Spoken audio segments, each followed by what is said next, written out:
विस्थापन का मुद्दा बहुत प्रचंड है। मैं विगत 10 सालों से विस्थापन के लिए लड़ रहा हूं। मैं खुद एक विस्थापित हूं। एसआर पावर झारखंड लिमिटेड जो टोरी चंदवा के 1080 मेगावाट के थर्मल पावर संयंत्र हेतु 2008 में ये कंपनियां कदम रखी थी। Abhijeet corporate power limited, SR power Jharkhand limited, आज ये कंपनियां NCLT national company law tribunal के आदेशानुसार सारे कंपनी रेशमी मेटालिक्स जो पटवारियों की कंपनी है कोलकाता में, सज्जन पटवारी उसके फाउंडर हैं, उनको नीलाम कर दी गई।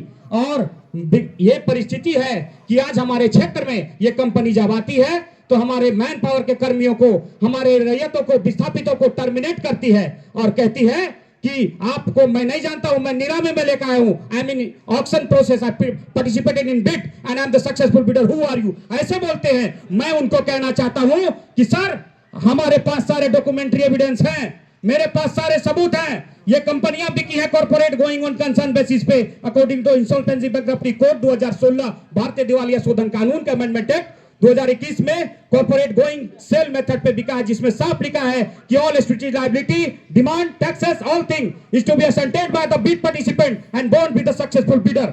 जो भी सफल बोलीदाता कंपनी जो एसपीआर यहाँ पे आई हुई है, सारी लायबिलिटी उनकी देनदारी होगी। वो कोर्ट ने कहकर दिया और ये जिला प्रशासन से मिलके, जिले के लोगों से मिलके, जिला पदाधिकारियों से मिलके, भ्रष्ट तंत्र से मिलके हमें ठगने का काम करती है। मैं ये पूरे डॉक्यूमेंट्री एविडेंस के साथ बात करता हूं। मैं विगत 10 सालों से आंदोलन कर रहा हूं। मेरे पास एक एक कंपनी के 2-2, 4-4 बोरा मैं डॉक्यूमेंट्री एविडेंस रखता हूं। और मैं अपने लोगों को, जितने मेरे लोग मेरे आए हैं, अभिजीत यूनियन हेड हमारे चंद्रदेव भैया जी आए हैं, हमारे दिनेश जी आए हैं, मैं अपनी आवाज को इस भ्रष्ट सिस्टम से लड़ नहीं पाता हूं तो मैं Delhi national commission for scheduled tribe, national commission for backward class, national commission for scheduled caste, जहां भी है, नेशनल ग्रीन ट्रिब्यूनल, कोर्ट कचहरी, सब जगह जाता हूं, लड़ता हूं, अपने लोगों को संरक्षित करने का कोशिश कर रहा हूं। लेकिन मैं बड़ा हताश हूं, आज निराश हूं कि जिले में बैठे लोग,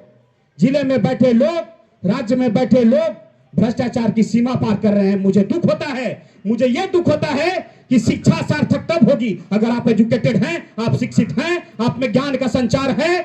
मैं बैठे हुए सभी आईएएस अधिकारियों को भी कहता हूं कि आप आईएएस बने, भारत के यूपीएससी एग्जाम पास करके बने, आपको लोग आदर्श मानते हैं, आप क्षेत्र की उम्मीद है। डीसी साहब, आप एसडीओ साहब, आप क्षेत्र की उम्मीद हैं। आप पे जनता को अगर हम कहते हैं कि भाई लिखो गलत हो रहा है, डीसी साहब को लिखो, एसडीओ साहब के लिखो, अगर आपका तंत्र भ्रष्ट हो जाएगा तो जनता कहां जाएगा सर?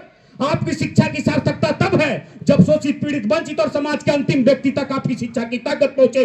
लोग शोषित न हो, वंचित न हो, उस पर भ्रष्टाचार का लगाम न लग पाए, वो भ्रष्टाचार से लिप्त उसका जो सिस्टम है उससे बेचारा ग्रसित न हो पाए। अंतिम व्यक्ति आज दलाला है, समाज का अंतिम व्यक्ति 2-2 रोटी के